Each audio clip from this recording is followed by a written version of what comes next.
tutup aja. Assalamualaikum warahmatullahi wabarakatuh. Kami kelompok 2 dari mata kuliah Pendidikan Agama Islam akan mempresentasikan materi tentang manusia sebagai makhluk bertuhan. Sebelumnya, perkenalkan, saya Vicky Zakia Putri Akmal dari Manajemen Pendidikan 2023B.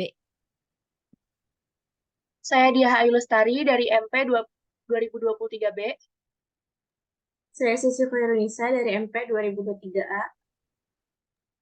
Saya Sabrina Alintia dari Pendidikan Guru Sekolah Dasar 2023, kelas C.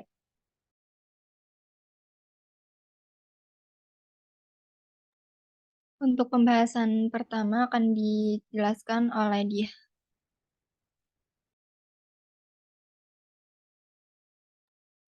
Pertama adalah karakteristik manusia sebagai makhluk bertuhan. Manusia merupakan makhluk berakal yang mampu melahirkan sebuah gagasan atau ide baik mengenai suatu hal yang pasti maupun yang bersifat abstrak. Konsep ketuhanan yang diyakini manusia selama berabad-abad menimbulkan adanya karakteristik tertentu mengenai manusia yang mengimani Tuhan karena adanya sekelompok manusia lain yang tidak mengimani bahkan tidak mempercayai eksistensi Tuhan dalam kehidupan.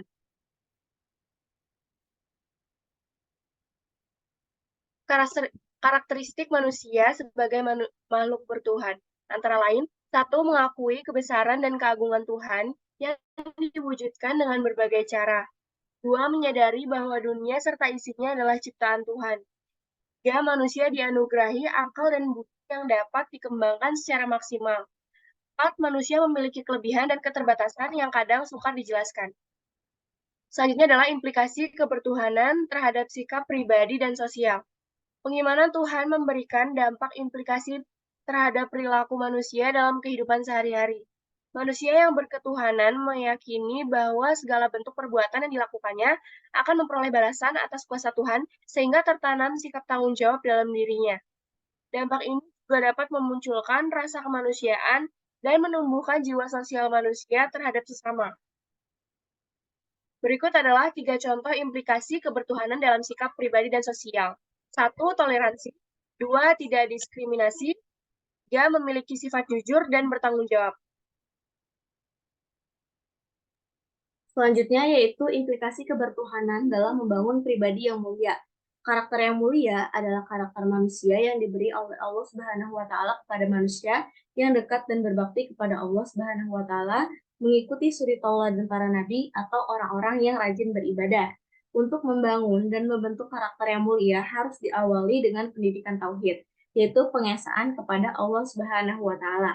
Karena tauhid dan keimanan adalah fondasi utama yang ditanamkan dalam diri setiap muslim. Sebagaimana firman Allah Subhanahu wa taala dalam Quran surat Ali Imran ayat 139 yang artinya, dan janganlah kamu merasa lemah dan jangan pula bersedih hati sebab kamu paling tinggi derajatnya jika kamu orang yang beriman. Karakter mulia seseorang bisa membawa dirinya kepada kebaikan yang hakiki dan hidup yang tenang, kebaikan yang bisa mendatangkan keberuntungan bagi dirinya. Interpretasi kebertuhanan antroposentris. Pemahaman antroposentris yaitu manusia mempunyai kebebasan dalam melakukan perbuatannya tanpa campur tangan Tuhan. Dalam etika lingkungan juga sering dimaknai dan dipahami dengan kata lain yakni antroposentris. Pandangan antroposentris atau juga lazim dikenal dengan humanisme beranggapan bahwa kehidupan tidak berpusat pada Tuhan, melainkan kepada manusia. Manusialah penguasa realistis yang menentukan nasibnya sendiri dan kebenaran. Karenanya Tuhan dan kitab-kitab suci tidak diperlukan lagi, atau dengan kata lain mereka tidak percaya dengan adanya Tuhan.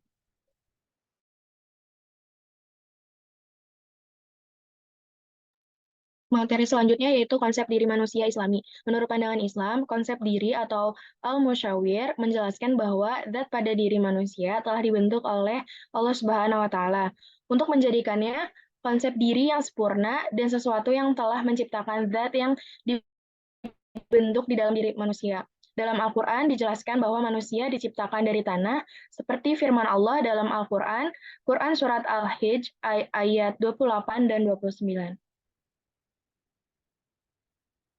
Di sini ada ayat 28 dan 29 dan dengan artinya yaitu Dan ingatlah ketika Tuhanmu berfirman kepada para malaikat, sungguh aku akan menciptakan seorang manusia dari tanah liat kering, dari lumpur hitam yang diberi bentuk.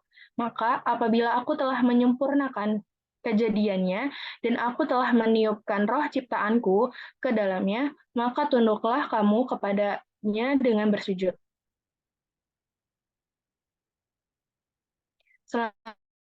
Selanjutnya ada tugas dan peran manusia sebagai hamba dan khalifah Allah. Yang pertama, tanggung jawab manusia sebagai hamba Allah, yaitu makna dari kata abd atau hamba adalah ketaatan, ketundukan, dan kepatuhan ketaatan. Ketundukan dan kepatuhan hanya layak diberikan kepada Allah, yang dicerminkan dalam ketaatan, kepatuhan, dan ketundukan pada kebenaran dan keadilan. Sebagai hambanya, tugas utama manusia adalah mengabdi atau beribadah kepada Sang Khalik. Sang Khalik adalah menaati perintahnya dan menjauhi segala larangannya. Yang kedua, tanggung jawab manusia sebagai khalifah Allah. Khalifah Allah sebagai pengganti yang memegang kekuasaan setelah wafatnya Rasulullah. Kekuasaan yang diberikan Allah kepada manusia agar mereka memimpin segala sesuatu yang ada di bumi sesuai ketentuan yang ditetapkan oleh Allah. Allah mengajarkan kepada manusia tentang kebenaran dengan segala penciptaannya melalui pemahaman terhadap hukum-hukum yang terkandung dalam ciptaannya.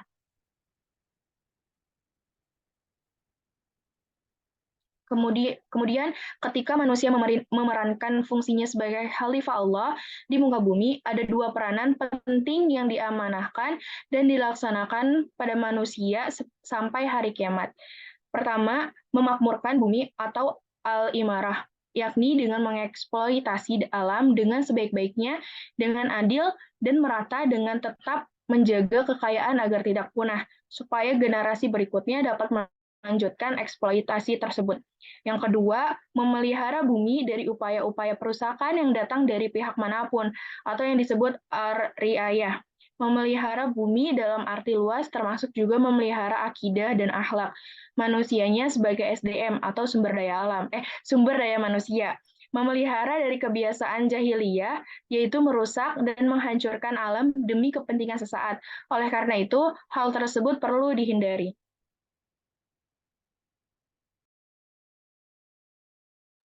Selanjutnya, karakter-karakter positif dalam pengembangan diri sesuai dengan profesinya. Salah satu ayat Al-Quran yang menjadi dasar pendidikan karakter dalam Islam adalah surat Luqman ayat 12-14. Ada beberapa poin dari unsur-unsur pendidikan karakter dari segi materi yang dapat disimpulkan dari Al-Quran surat Luqman ayat 12-14 yang dijadikan sebagai konsep pendidikan karakter, yaitu pertama karakter syukur, dua karakter iman, tiga karakter berbuat baik kepada orang tua. Pertama, karakter syukur. Syukur merupakan nilai pendidikan karakter yang bersifat universal, karena syukur mampu menyentuh semua aspek, meliputi syukur hubungannya dengan Tuhan, diri sendiri, keluarga, masyarakat, dan bangsa, serta alam sekitar. Dua, karakter iman. Karakter iman dimaknai sebagai kepercayaan yang tinggi terhadap adanya Tuhan Sang Maha Pencipta, dibuktikan dengan berbuat sesuai perintah dan tuntunannya, serta menjauhi segala larangannya. Tiga, karakter berbuat baik kepada orang tua. Berbuat baik kepada orang tua adalah suatu keniscayaan, karena tanpa jasa, jerih payah, dan pengorbanan orang tua, seorang manusia tidak mungkin terlahir ke bumi. Dan juga ikatan pertama setelah tauhid adalah ikatan keluarga. Tugas dan kewajiban manusia terhadap alam semesta. Salah satu tanggung jawab kita sebagai makhluk yang bertuhan untuk menjaga, merawat, dan melestarikannya. Janganlah saling merugikan, cintailah alam untuk generasi penerus kita. Jangan sampai generasi penerus kita tidak bisa melihat pohon-pohon hijau yang rindang dan asri, serta binatang-binatang di masa depan nanti. Telah tampak kerusakan di darat dan di laut disebabkan karena perbuatan tangan manusia, supaya Allah merasakan kepada mereka sebagian dari akibat perbuatan mereka, agar mereka kembali ke jalan yang benar. Quran Surat Ar-Rum ayat 41. Secara jelas, ayat ini menjelaskan bahwa kerusakan yang terjadi di daratan dan di lautan, semua itu disebabkan oleh tangan manusia itu sendiri. Dan Allah akan menimpakan akibat buruknya kepada manusia, agar manusia merasakannya sebagai teguran agar manusia kembali ke jalan yang benar. Prinsip-prinsip dalam menjaga dan melestarikan alam ada 4. Yang pertama, prinsip hormat terhadap alam. Kedua, prinsip tanggung jawab. Tiga, prinsip solidaritas. Dan yang terakhir, prinsip kasih sayang dan kepedulian terhadap alam.